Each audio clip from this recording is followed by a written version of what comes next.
God forbid. If I was able to pull off with something like this, you'll look for me, but you will not find me. It's written. Well, let's get it. Do it for Instagram.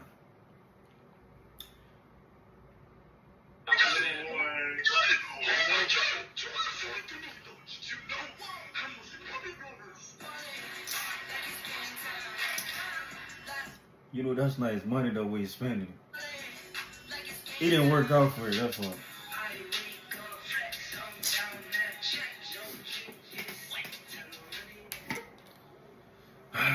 So dumb niggas. It's the 19th of August, 2024. I don't even make 50,000 a year. Largest crypto heist. 40,000 I don't even make that. 20-year-old Manon Lam, 18-year-old Birch Tao, 21-year-old Janiel Serrano, Danish Khan and Chen. These kids targeted a single Genesis creditor who had no idea they were about to lose a staggering $230 million worth of Bitcoin. But how did they pull it off? Were they expert hackers with advanced coding skills? Well, it was much simpler than it seems. These scammers did something very clever. They That is hacked into insane. basic human nature.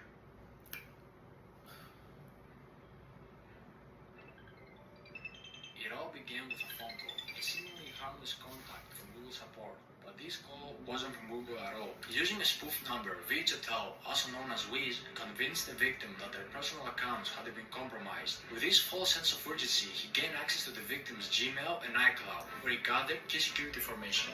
Another call followed, this time from Janiel Serrano, aka Box, claiming to be a representative from Gemini, the crypto exchange the victim used. The victim was tricked into believing their account was under attack. Under pressure and convinced they needed to act fast, the victim reset their two-factor authentication settings, giving the thieves the access they needed to take control of the Gemini account, quickly sending funds to a compromised wallet. The situation was spiraling, but the victim had no idea. When he was asked to use AnyDesk, a remote access software, it seemed like another step in securing their assets, but in reality, it was the final blow. As the victim unknowingly shared the screen, the private keys to their Bitcoin wallet were exposed, and in just a few clicks, the digital fortune was transferred into the hands of the thieves.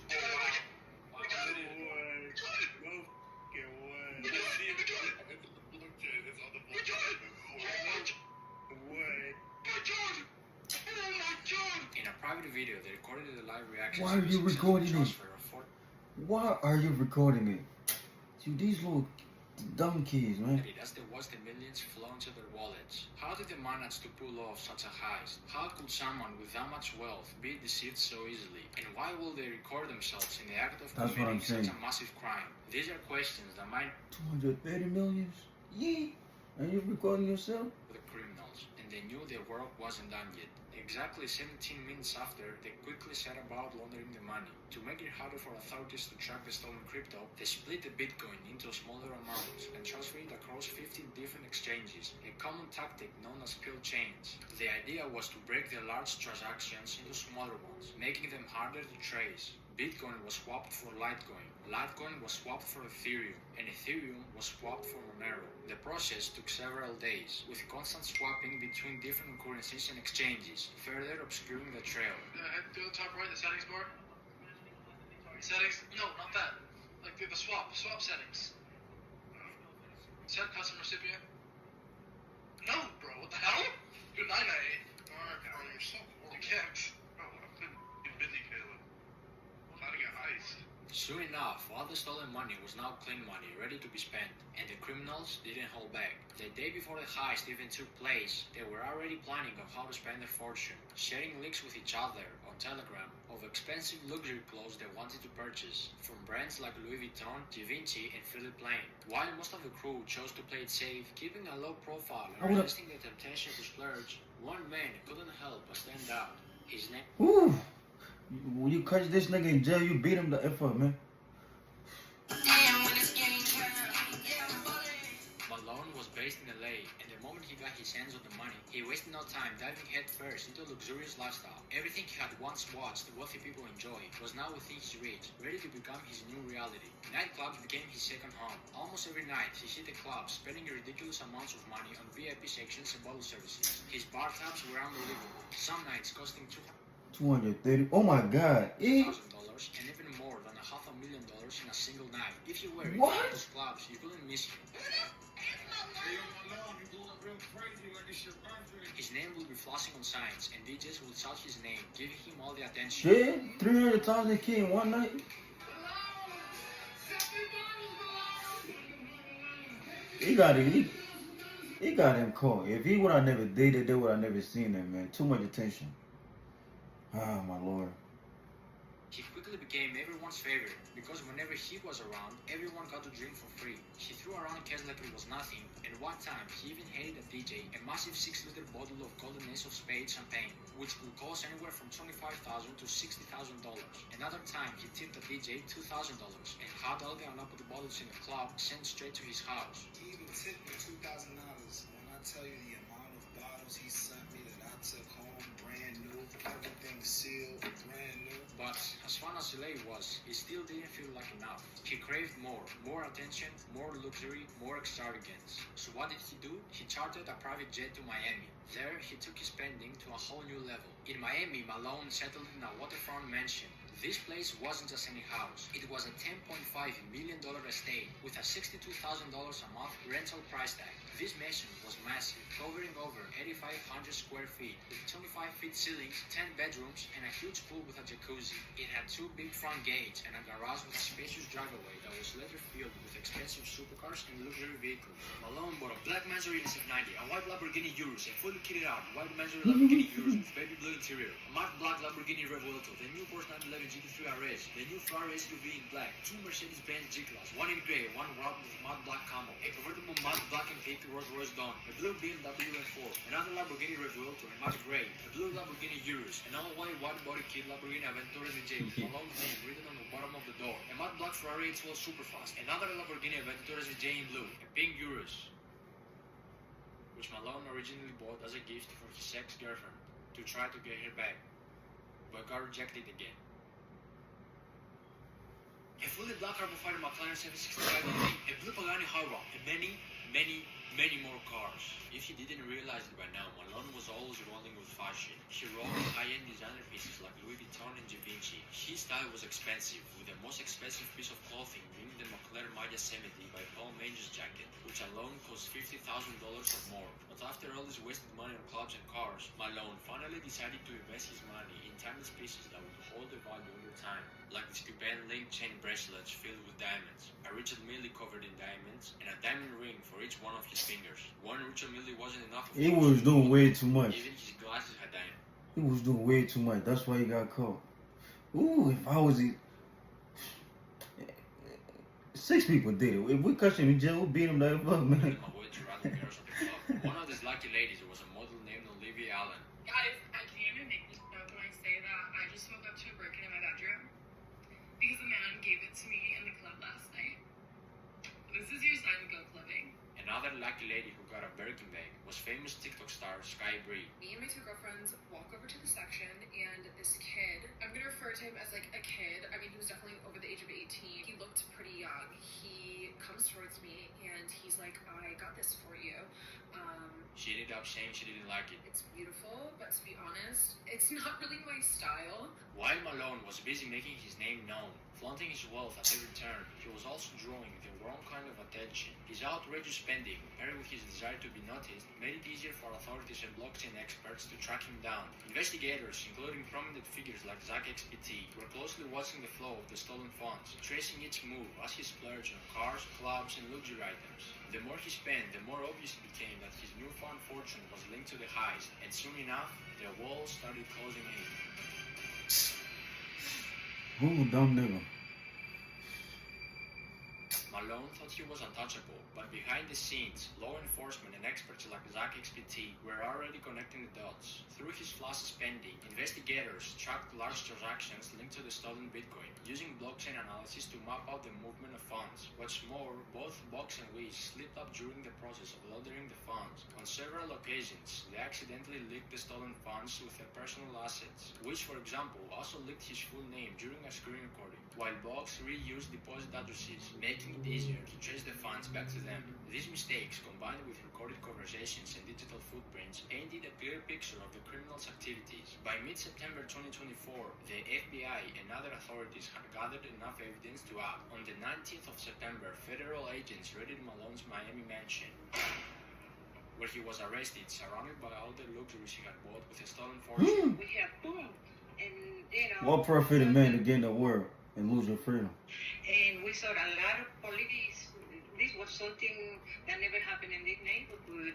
Most of the time was a lot of party. It was party because I can hear from mommy. Man, where is your friend? If I ain't got no friend like that, you can't even call everybody your friend. And I don't know where you got money, all these people around you. You know they just there for some change, and that's it. And a lot of times people don't realize that. And nothing wrong with solitude at times. Go down the wrong amount of money, $1 million linked to go and track the wrong type of people. Virgil Tao, also known as Wiz, has around $39 million tied up to his account. Additionally, $4 million of Malone's funds remain untouched in another wallet. But what happened to everything else he bought? The cars, the clubs, the private jets, and all the flashy stuff. See, when a criminal buys luxury items, like cars, with stolen money and later gets arrested, the government steps in and seizes those assets through a process called asset forfeiture. This allows law enforcement to take control of anything purchased with illegally obtained funds, such as cars, houses, or expensive jewelry. Once these assets are seized, they are usually put up for auction. In many cases, dealerships or buyers, including the same dealer who originally sold the cars, can purchase them again, often at a lower price than they were initially sold for. The money made from these auctions, then, is used in a couple of ways. A portion of it will go toward compensating the victims of the crime, helping to recover some of the stolen funds, while another portion could be used to cover the cost of the investigation and legal proceedings.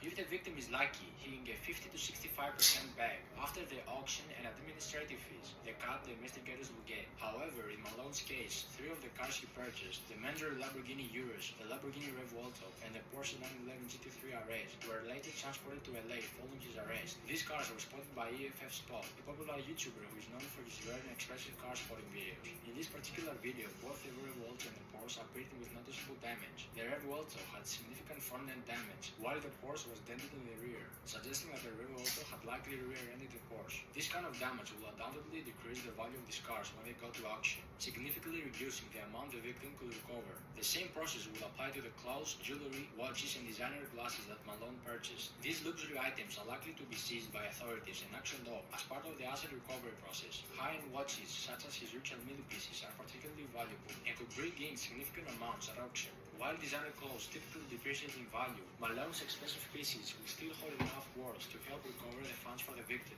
As for the wallet spending in clubs, that money is pretty much gone. When you put $500,000 in a single night on bottle services and VIP sections, the clubs aren't held responsible for giving it back, especially if they had no clue the money was stolen. Same goes for the private jets. Those jet companies provided a legitimate service, so the money Malone spent on his flights is long gone. In conclusion, while most of the big ticket items can be seized and auctioned, much of what Malone spent on services, like clubs and private jets, is lost for good. This story isn't just about a major heist or the luxurious lifestyle Malone enjoyed for a brief moment.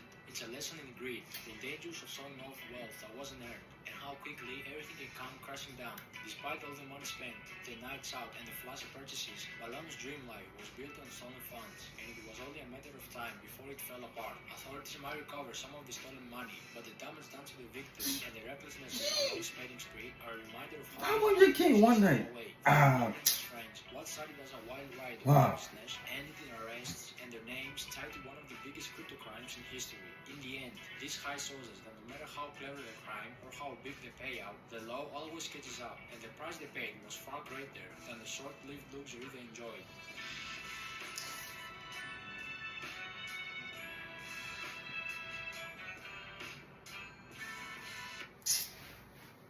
Do it for the gram. See, sometimes everything is not meant for social media. Like you could keep like a low profile. Like they don't gotta know. They can see, they can see you driving, but you know they're gonna be like, oh, what does he do for a living? But if you just post on Instagram, 500K one night, even them athletes not doing it like that. Shoot. But yeah, man, play stupid game with stupid pride. I don't feel sorry for none of them. They're saying the victim not even gonna get a full money back.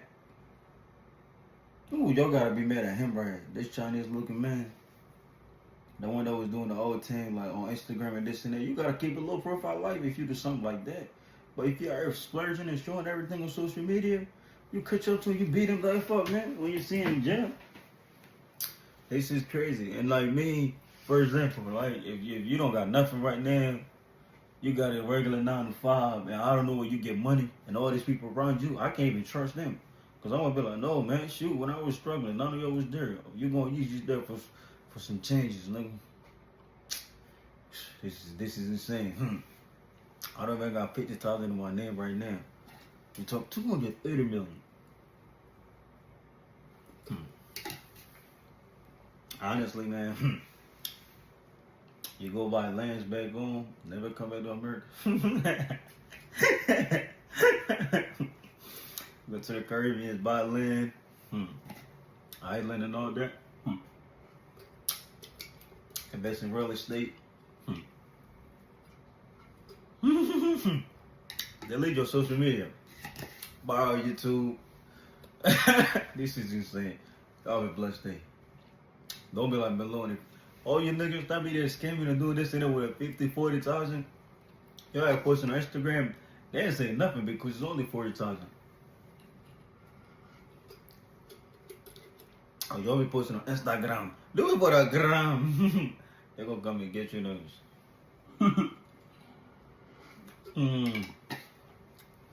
But all honestly, man, if you do something like this, man, don't post nothing on social media. All right, y'all have a blessed day.